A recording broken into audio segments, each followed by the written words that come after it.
Ha' en god dag. Sådan siger vi til vores børn om morgenen, når vi vinker farvel i vuggestuen, eller i børnehaven, eller i skolen. En god dag er en dag, hvor børnene leger, får venner, føler sig trygge og øver sig i alt det, som de skal bruge resten af livet. Det kan være svært, og det kommer ikke bare af sig selv. Det ved vi som pædagoger, men vi ved også, hvad der skal til for at hjælpe dem på vej. Du kan selv tage sko på, kan du ikke? Når vi støtter børnene i selv at tage tøj på, giver vi dem gå på mod, tro på sig selv og klæder dem på til livet. Når vi hjælper børn til at lege sammen, understøtter vi deres personlige og sociale kompetencer, så de får venner og bliver en del af fællesskabet. Når vi viser børn, hvordan man er en god ven,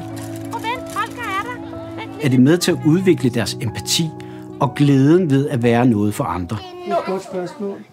Når vi lytter til børnene og ser verden gennem deres øjne, føler de sig hørt, og de føler sig forstået. Og vi hjælper dem til at blive klogere på sig selv og deres følelser.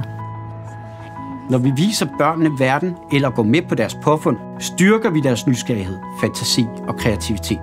Det ligner måske en leg, men der er faglighed bag en god dag og en god start på livet.